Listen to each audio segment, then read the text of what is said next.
Not Rashida. Rashida got in the confessional to tell us that at first she wasn't going to try to get full custody of Cannon. She said because she didn't raise enough of his illegitimate children. She said, but she thought about it. She slept on it and he popped in the back of the head. And so she decided that she's going to go get the little boy and they want to raise the boy. Girl. And look at him in here. Now, they is saying that the state is coming over, so they have to dress up the room and give him a room. And look at Rashida. He always said he wanted his own bed and he wanted a K on his pillow. So I went down to the local at home and got him a K pillowcase. And I put it on top of the pillow because, you know, the state coming by and I ain't never been through no state inspection. And so, yeah, look at the pillow. Look. They was on sale, 2 for $29.99. I just got one because I didn't want to spend the whole $30. Girl, Rashida, please.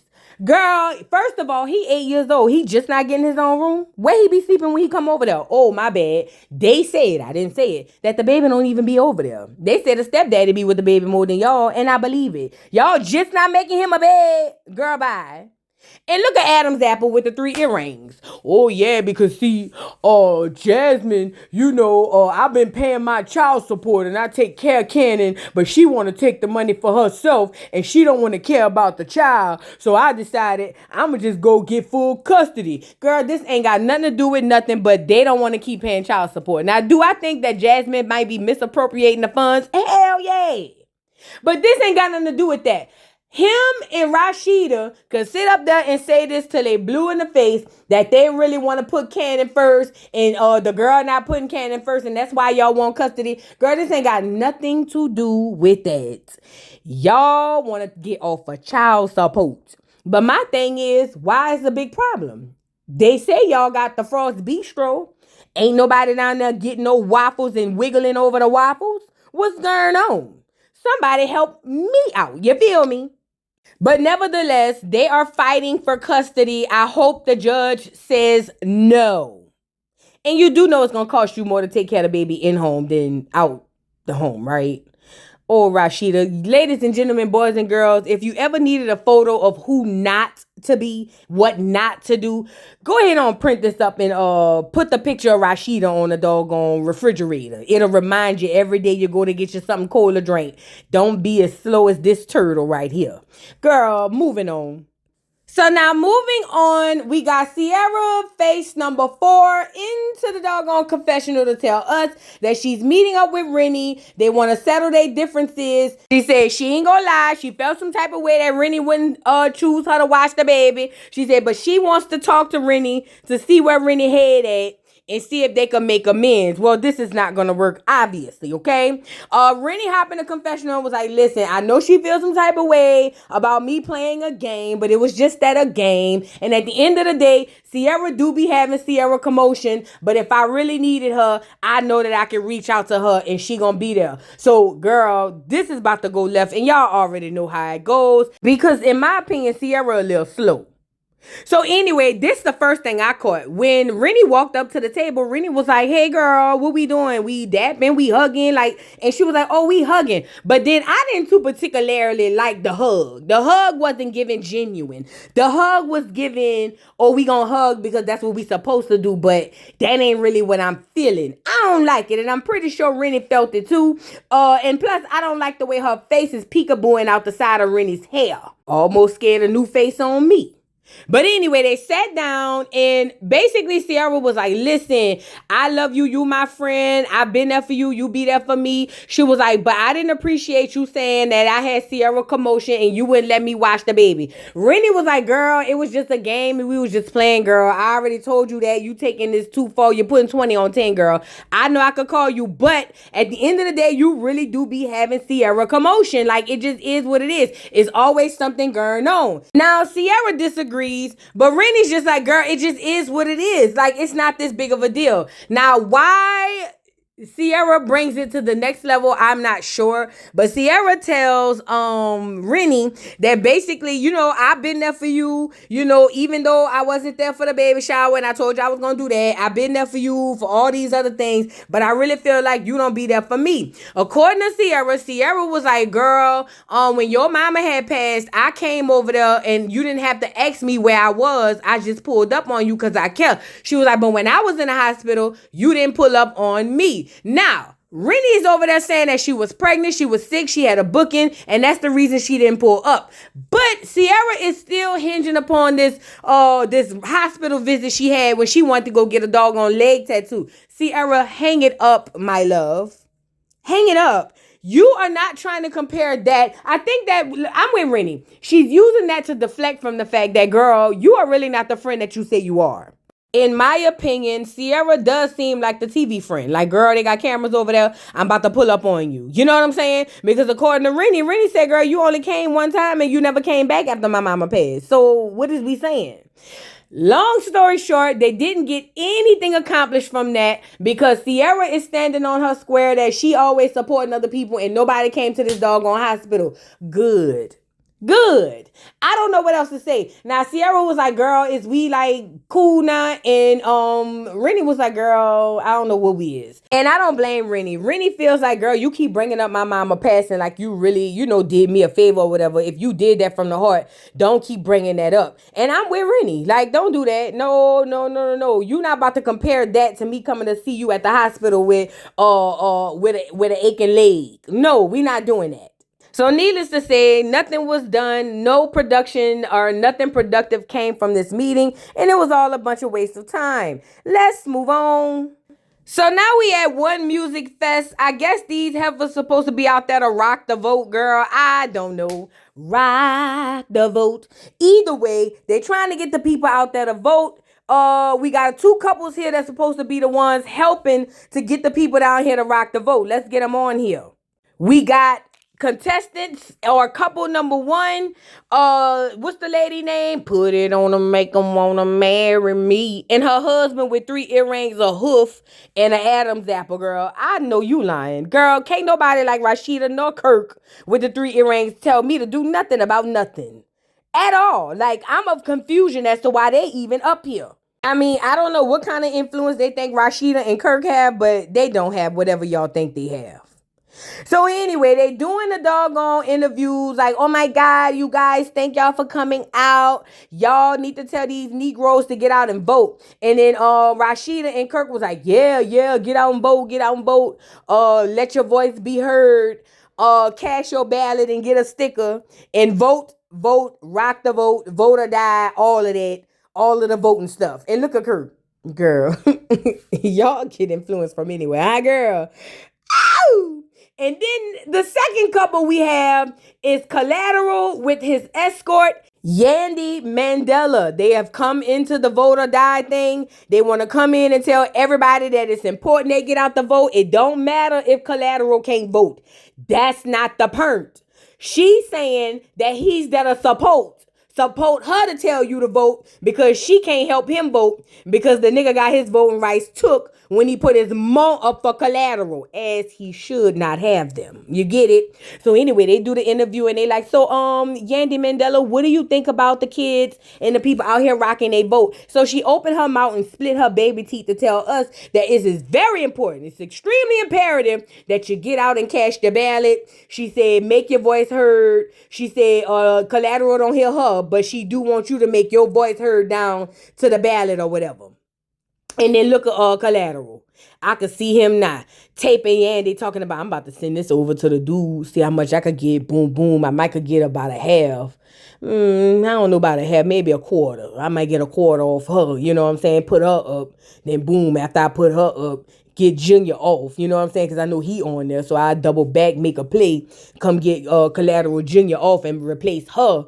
Or replace him with her. And I think that'll be a good deal. And I say, you know what, Collateral? Sound about right. Save your child, not the mama. Save the child.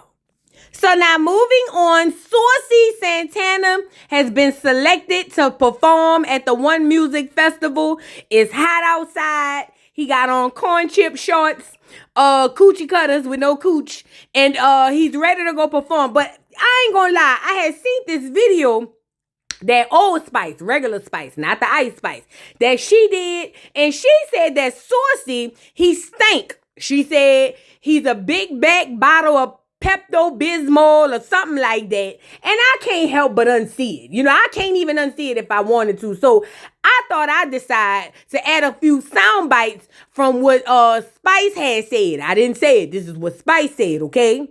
Just to try to give y'all a small, slight picture into everything that I'm thinking as I watch every Saucy Santana scene. Like, for instance, check out this first clip.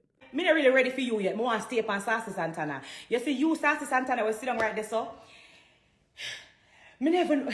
The amount of things I want to talk about you. You sit down in the big pink, you come like one big buckle of Pepto-Bismol. From me see you, me see diarrhea. From me see you, me see running a belly. You stink like shit, you come like pit toilet. You not smell yourself when you walk around with the fan and the fan a blow up on everybody. No one in the blood clot camp now gonna tell you, oh, you stink.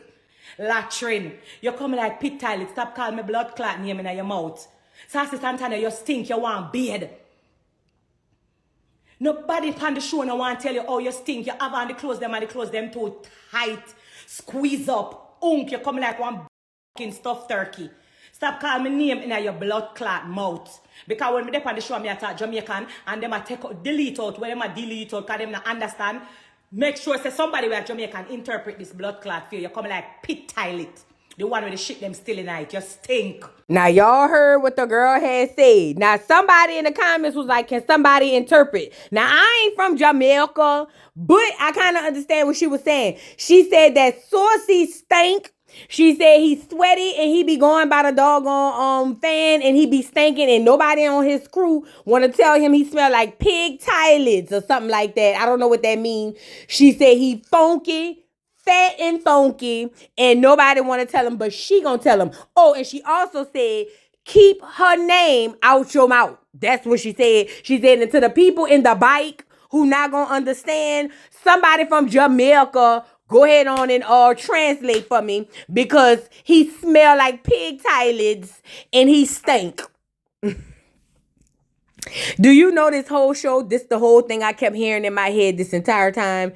Y'all, we got to get into it. But that's what Spice had said about the sauce. So long story short, Saucy hopped in the confessional. He barely made it. And he said they invited him to come down there and do the show. He said, but you know, at the end of the day, he's the girl. He's the queen bee. And all the other girls is mad. But again, all I kept hearing was this. You stink like shit. You come like pit toilet. You not smell yourself when you walk around with the fan and the fan a blow up on everybody. No one in the blood clot camp now gonna tell you, oh, you stink.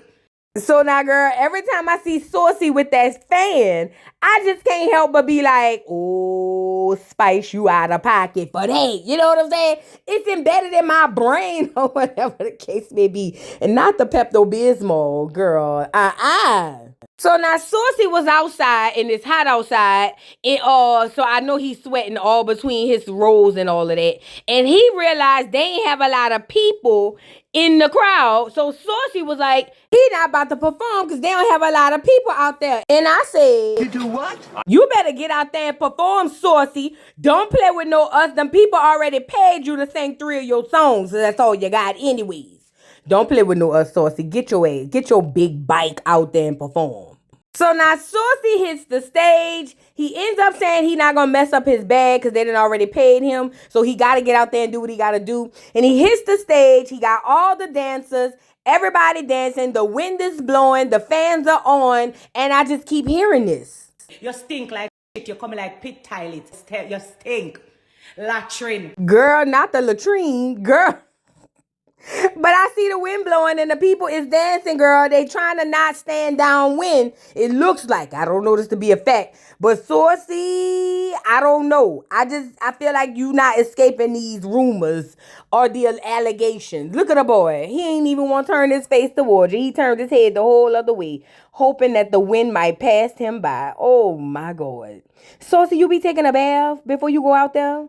Because I know you be sweating and all of that, but let me find out Rolly ain't the only big, fat, funky, nasty, cheesy, greasy, dirty Let me find out Saucy. OMG.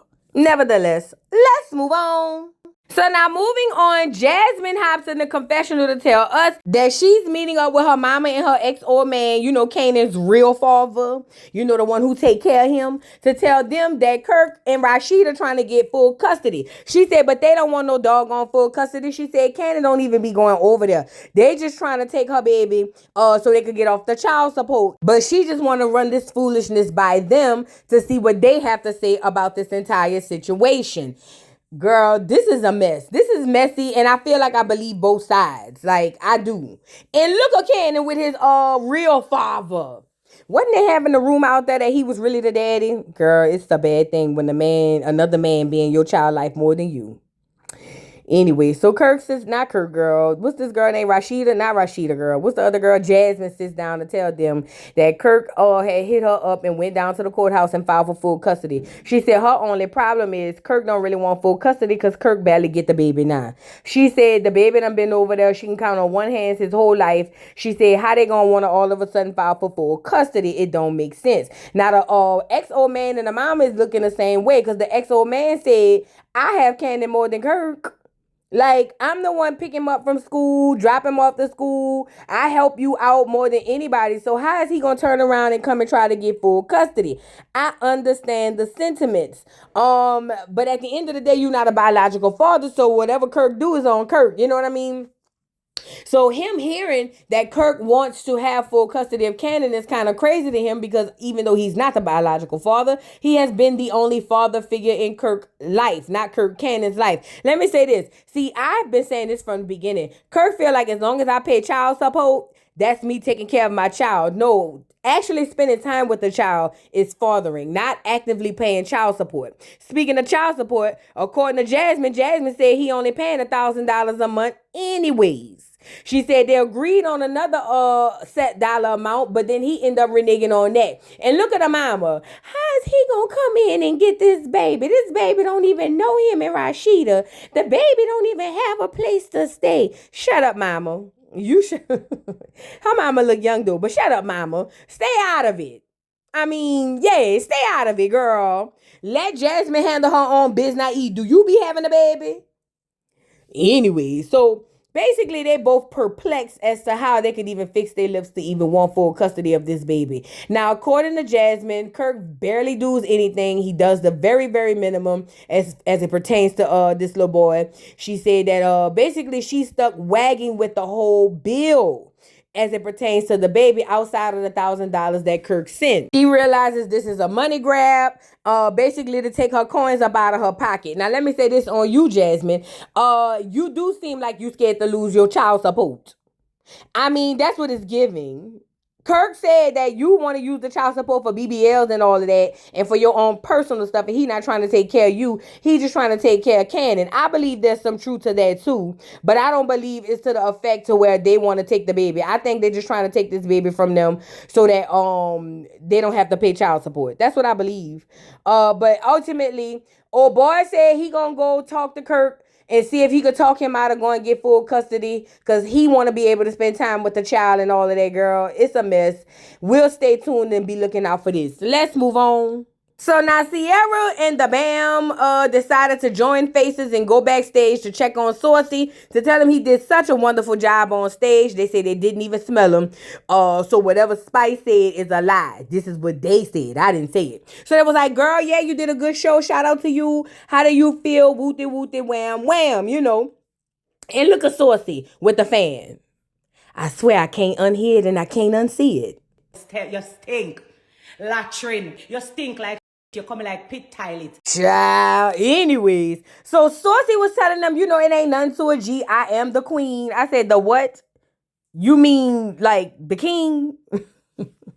He said this is what he do in his sleep, and it is what it is. Now he starts to tell them that Zell was running around here playing both sides. Basically, now he going around still telling people that he's the reason why that girl lost her baby. But he feels like that's not the truth. But the girls was telling him, listen, y'all really goes far when y'all get the arguing and all that, and it's not cool. Y'all really need to make amends. But Saucy feels like it don't matter because they'll really be playing with him, playing both sides, telling him he want to be with him. Whole T, he over there playing baby daddy with the lady. So now, as he get to going off about Zell, Bam says, oh no, time for me to go because I'm not about to sit up here and gossip with you about Zell because Zell my friend, you my friend. I care about both of y'all and I don't want to be in the middle of no gossip and no bull. So she was like, child, I'm about to go and get up out of here. Y'all need to settle whatever differences y'all have. And you know, Sierra gonna go wherever the Bam go, you know. But anyways, the Bam went into the confessional to tell us, like she said, she don't want no parts in dragging either one of these guys because she loved them both. She said that's between them. She really just trying to keep her head down and make sure her friends is straight. I'm here for it. Just straighten up your face. Let's move on. So now Jessica tells us that she's about to meet up with her little niece to get the real details about what happened with Collateral and her, and as far as Mendice's trying to holler at her. Now, mind you, she's still up there talking about she felt some type of way about Shakana coming in and messing up her event and prying on her nephew, not her nephew, her niece or whatever. She said because that was not her place and she should have did that. But my thing is this, because I said this last weekend. Girl, how dare you? How you gonna sit up there and bring it to the girls and bring it to the group, but you don't have all the tea? And now all of a sudden you need to get the tea before you go to confront Yandy Luther the Kane? This don't make no sense. You should have shut up before you got all the tea, until you got all the tea, then came bike to the girls. But anyway, where your niece? So the niece comes in with the face like a crescent moon, a Chrysler 300, or maybe just a sideways letter C or something. I don't know. And she's coming in to tell her auntie what had happened between her and Collateral Senior. Now, she tells her auntie that she's seen Collateral down to the club. She said Collateral came up to her and was like, girl, what's up? I'm trying to see what that thing hitting for. And she was like, no, Collateral, I don't do like that. Like, ain't you married or something? She said, and Collateral was like, no, girl, it's complicated. And so Jasmine was like, not Jasmine, what the girl, the Jessica Mata girl, was like, he did what? Complicated? He's in a loving relationship with his wife. What does he mean complicated? Girl, you know he was down there acting a fool, acting like he was single and ready to mingle. Now, Crescent Face over here, that's the Lanice, she said that, you know, she wasn't really checking for Collateral because she heard in the streets that he don't mind putting nobody up for Collateral and she value her life. My whole thing is then, why would you bring this back to your auntie? You know she messy. She showed the doggone DMs and there go Collateral. Oh, it took you so long to DM me. What's up? I'm trying to see what's up. I ain't gonna put you up for Collateral. I promise. Please hit me back. I really want you. I don't want nobody else. I don't even like Yandy. As a matter of fact, I'm about to switch her out or switch my son out for her on the Collateral list. Hopefully she get gone and me and you could be together or something like that. That's what I thought I saw when I read the text messages and all of that. But neither here nor there. So, sideways C-Face came over here. Crip Walk Face, she came on and was like, you know, yes, the girls were prying and asking me if I gave Mendices a little bit of booty, but I didn't. She was like, honestly, these guys go out with no rings. They don't have on anything to show that they're married. So they're just out here just doing whatever it is they want to do. And I didn't want to do that with your coworker. So I thought I'd come back to you and tell you everything that's going on. Now, the Jessica Model girl is livid. She says she really don't appreciate this because she understands how it feels to be embarrassed by a man. She said Nick 5,000 kids Cannon did her the same way and kicked her to the curb. Now she over here trying to freeze eggs, put them in a deep freezer and all of that, and she don't know what's gonna happen with the rest of her life. So she really feel for Yandy Mandela on this one. She said she gonna have to go pull up on Yandy and give her the tea. Now I disagree. I'm not telling no fools about their husbands, especially when they ain't about to leave their husbands. Rashida, Yandy, who else on the list? Rashida, Yandy, Kendra, you know, three dumb mice, 3 blind mice, 3 dumb mice. You never go and tell them about their husbands. They gonna be mad at you. You know what I'm saying? But ultimately, that's what's gonna happen. But put a pin in that. We'll come right back. Let's move on. So now Jasmine, old man, got a confessional? They just giving out confessionals to everybody, huh? Anyway, he hopped in there to tell us that he meeting up with Kirk to see why he trying to take custody from him. He, even though that's not his child, he the only father of that baby. No. He said, "Ask that baby pappy, why is you trying to take my son away?" He said he gonna press him a little bit or whatever. So, one thing I noticed about Kirk, every time he getting pressed on something, he always starts smiling and his Adam's apple get the moving. So the boy was like, "Yeah, Kirk, what's up? Jasmine told me you trying to get full custody or whatever the case may be, all behind this child support. And she told me you don't do nothing for the baby. You don't do nothing for Cannon. You barely paying $1,000 in child support. And I'm over here trying to see what's going on with you. What's going on?" So Kirk proceeds to say that that's a lie. He actually does things for Cannon. He said last time Cannon wanted something for Halloween, a costume, he went down to the local Family Dollar and made him a Batman costume. He said that's not true. He doing everything he need to do. He says, a matter of fact, anytime Jasmine need money outside of the child support, he the first one to give money. Now the boy looking crazy. He was like, "You think I'm lying? Look at these text messages and these cash apps." He said, "I can just show you a loan cash apps of me sending to her because she either need $4,500 for the car get fixed. She need $5,000 for this, $5,000 for that. I'm doing my part." Now, I'm going to say this. I never thought financially Kirk wasn't doing his part. In my opinion, I thought that him being present in the child life was the biggest issue to me. This is me on the outside looking in. Now, after the boy done seen all his receipts, now he feel played. He said, "This girl, Jasmine, done set me up for the kill. I done came over here ready to bet,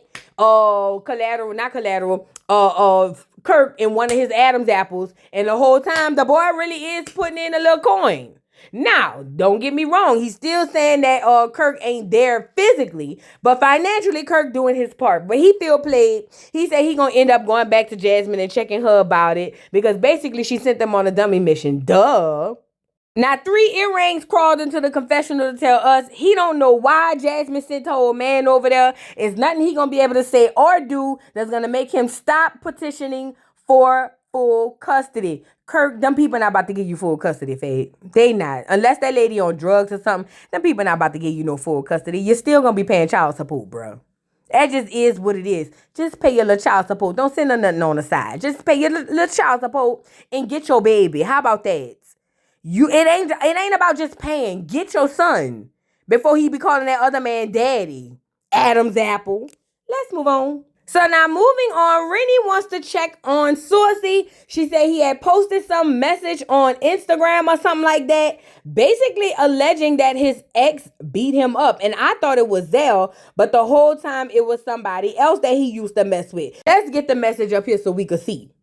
It says, this is from Saucy. It says, "That punk, that whatever, the F y'all call him, writing in vanish mode. And the girl that just called him on the phone to pick him up, come get him. He just beat me bloody in the MFing house. It's y'all turn."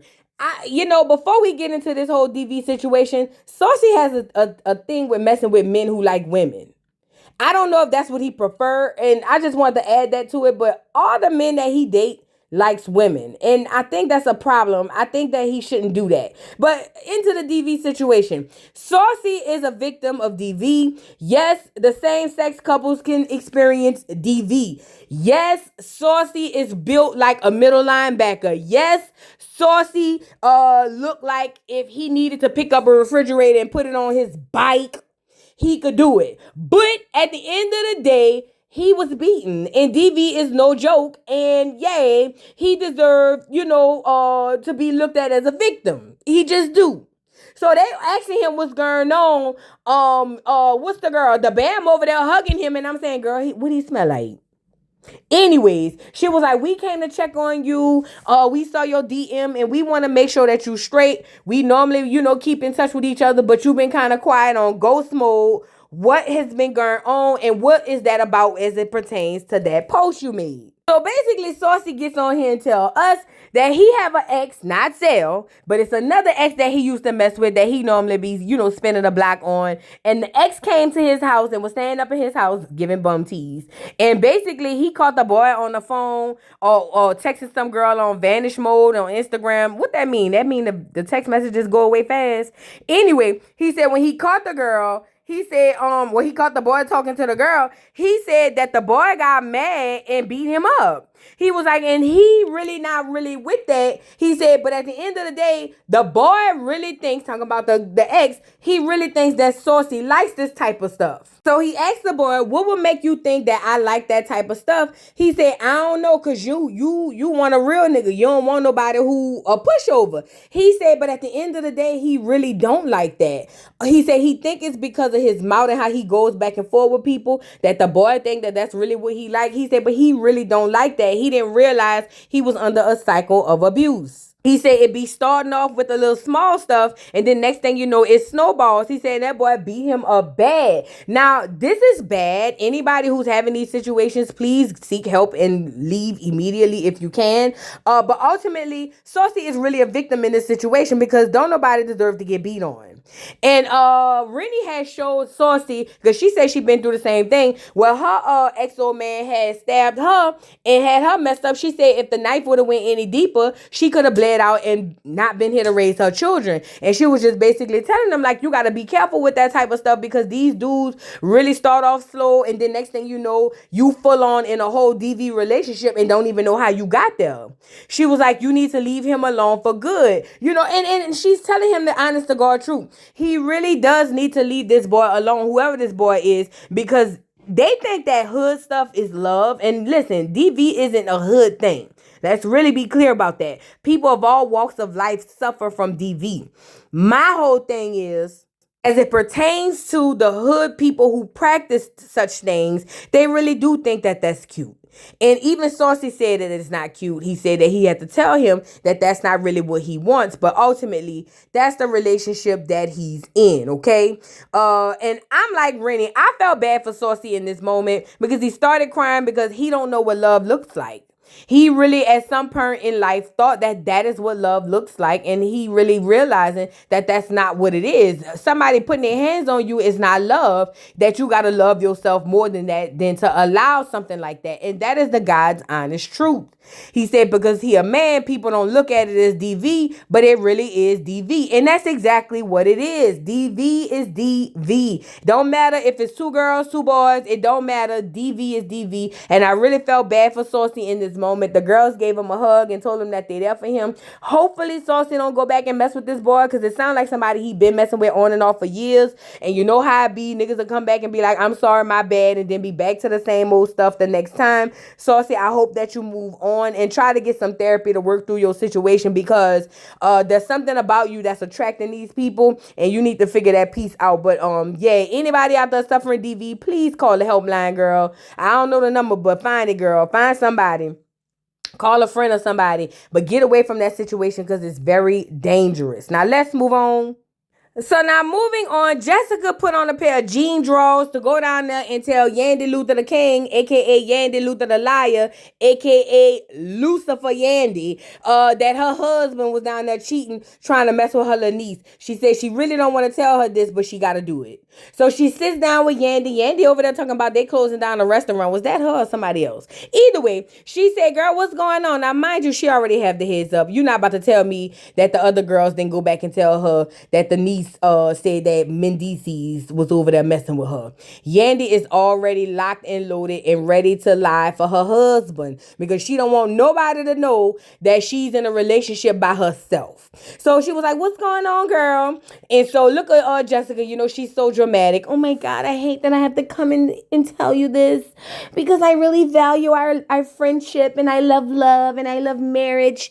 And, you know, these things are so important to me. And as they are important to you, girl, spit it out, girl. Tell her collateral is down there trying to pass out pee like Halloween candy so we can move on, girl. What is going on? She even started crying where Yandy was like, wipe your tears, honey. Wipe your tears. What's going on? You can talk to me. Talk to me nice. Talk to me. I'm from New York. I'm from Harlem. Talk to me. I wear Timbs. You can talk. What's going on? So the girl comes out and was like, girl, listen, your husband was over there crawling in the DMs of my niece. And, you need to get him. Before the girl could finish her statement, look at Yandy. Oh, I already know about that. That wasn't Mendices. That was me. Girl, what? None of it's true. None of it's true. It's BS. They made it up. They lie. How ignorant is that? Nah, Yandy. Take that BS back up to New York. Because we don't believe that down here in the South. Girl, what is you saying? You was the one acting as Mendices, telling the girl, oh, it took you long enough. What's up? Show me your panties and all of that. You want us to believe that was you? Yandy really is crazy. Yandy showing the girl the DMs talking about, see, I already know about it. Look. And she pulls up the DMs and I'm sitting over here saying, girl, somebody else got to be seeing this. You lie! You lie! Something is really wrong with Yandy for telling us that we believe, or we supposed to believe, that she was acting as Mendices in the doggone DMs. Hell, even the Jessica Mata girl got up here and said, Yandy must think I'm crazy. That wasn't no doggone Yandy. That was Mendices. Girl, he sent the pic. I seen it. Girl, this is what I'm saying. Something is really wrong with Yandy Mandela. Yandy Luther the King, Yandy Luther the liar. Something is wrong. But the Jessica Mata girl said she ain't really gonna trip. She wanna call her on it, but she gonna let her live because she knows she going through it. Oh, here come Yandy in her Rhythm Nation outfit down to the confessional to tell us that basically she already knew about the whole situation with the girl. She had seen that some girl had pulled on Mendices in the club, and she was like, who is that girl? And Mendices was like, I don't know, but I know her name, and gave me her name. So I decided to DM the girl from Mendices' phone so the girl could think that it's Mendices. Whole T is not Mendices, it's me. Because I was going to jump out the bike and be like, girl, that wasn't Mendices, that was me. The most dangerous liars are those who think they are telling the truth. And you know what's worse? If Yandy was in fact telling the truth, because we all know she wasn't, what's she running outside to go get Mendices for? He in a bike, hoping that you don't come get him. Girl, Yandy done went down to the outside and told them Mike Mendices up because she want to say something to him. And I'm saying, well, what is that to say if you knew about this whole situation from the beginning? So Mendices come to the door and he was like, what, what's going on? What's going on? She was like, come on, Mendices, get out here. We about to mic you up. He was like, why? What I do? What happened? I ain't even say nothing. She was like, cause we about to mic you up. Cause there's something I want to say to you. But what is it that you would have to say to him if you already knew what was going on and you were the one acting on his behalf on the Instagram messages? None of this is making sense. So Mendices put on a pair of glasses and came out there and she was like, yeah, because Jasmine just came and told me that you was in a DM of some girl and I owe you an apology. But at the end of the day, that's not true. And I'm about to tell you why. She was like, Mendices, I owe you an apology because I had got the Instagram messages from you and I started acting on your behalf and DMing women. See, at first, I ain't gonna lie, real quick side note. When she said she was acting on Mendices' behalf, I was like, is y'all trying to find a third party? Like, what's tea? But anyway, she said that she was acting on Mendices' behalf, basically texting the girl back, acting like she wanted a little bootay. Yandy, if you dagging, just say that. Girl, this don't make no sense. And Jessica not buying it either. The girl, Jessica, was like, girl, do she know that I can see her lying? Does she understand that I can hear her lying, like, literally in real time? But anyway, Yandy Luther the liar was over there saying it's true that, Mendices didn't do nothing and these girls really is after her marriage and that's not what this is. Now, shout out to the Jessica Mata girl because she wasn't buying it. She said, girl, no, bye. She turns to Mendices and was like, you was in the DMs talking about it's complicated as it pertains to your marriage. She said, and that's not cool. Your marriage is not complicated. It's perfect. I said, perfect where? First of all, ain't no relationship and or marriage perfect, number one. Number two, Collateral been out here slinging that peen all up Peachtree, girl. Everybody know about the Peachtree peen. They got a whole name for them, the Peachtree Peen Bandit, girl. What is you saying? Nevertheless, Mendices done put the Stevie Wonder glasses on, acting like he don't see nothing. And I ain't gonna lie, Yandy, you better than me. I'd have knocked that nigga up the back of his head. Do you hear me? And take them goddamn sunglasses off. Take the goddamn sunglasses off. Man. Girl, I'd have windmilled on Mendices in the back of the head and wouldn't have cared about Collateral or nothing, girl. I'd have dealt with it tomorrow when the man come pick me up. Girl, what is we saying? This is the thing. Nobody's buying this. Hell, Mendices is being lied for, and even he's not buying it. Yandy. See, that's why God gave you baby teeth. You know why? Because he knew you was never going to be grown enough to tell the truth. He said, keep her with her 5-year-old teeth. Don't let none of them fall out. Keep the baby teeth. And this is why. Nevertheless, she was like, I just want you to know you're my husband. And I know everything that's going on between you and me and my husband. And these people are trying to come over here and tear down my family. Girl, how they going to tear down a family when it's complicated? Fall. Simple Simon-ass mother. You know, they got this old saying that says, the Nile is more than the river. Do you get it? Yandy Luther the King decided to catfish us with this ponytail and this marriage. And it's all unfolding, girl. They say your man around there giving out everything. They say all the girls have had a little piece of collateral. Everybody but you. And look at you trying to go fight the power, fight the government, and you need to be fighting for your marriage. You see how they go? That's crazy work. And for him to sit there with the face like this, as if, you know, he's still confused as to why she would lie for him and not slap him, tells me everything that I need to know. Yandy is the problem. It's Yandy. Even though he the one cheating, somehow it all goes back to Yandy Luther the King, girl. This is next level insanitary. That's what this is. You cannot make this up, even if you wrote it down and put it in a fictional book. So now here go Yandy. I just want you to know this is my marriage. And I love my husband. I know we're not really married for real on paper. And I know I never turned in a marriage certificate, but I love him. He's the only one for me. And all of y'all are going around here trying to take my husband from me. This is not okay. You don't have love the way that I have love. And for everybody to continue to try to attack my marriage, it tells me everything that I need to know, that nobody cares about my marriage. Because it's not a real marriage, but I love him for real. And that's the difference. But through it all, this the face that got me the most. Girl, Yandy was over there snotting and crying. Now, Yandy, you done came on here and told us it was you in the DM. What is you crying for? What is you out here hollering and acting a fool for? Gene Draws already left. What is it that you saying? Is you saying that the production is putting people up to this and they all lied? And if they all lying, then why is you lying saying you was the one in the DMs? Make this make sense. And you know what was even more funny? The fact that Collateral sat there next to her and let her crash out on the camera and didn't bat an eye or open his mouth. Yandy, just hang it up flat screen, Fefe. Matter of fact, go talk to Rashida and get like Rashida. Just whenever they come and tell you your husband cheat, just say it don't matter. I did everything that I needed to do. He's mine. You may have had him once, but I got him all the time, and I'm never leaving my man. Just say that, girl. Just say that, because the snotting and crying at the end really sent me through a loop. A loop that I don't think I'm going to be able to get out. But Yandy, you look so bad, and I really am praying for you to go back up to New York.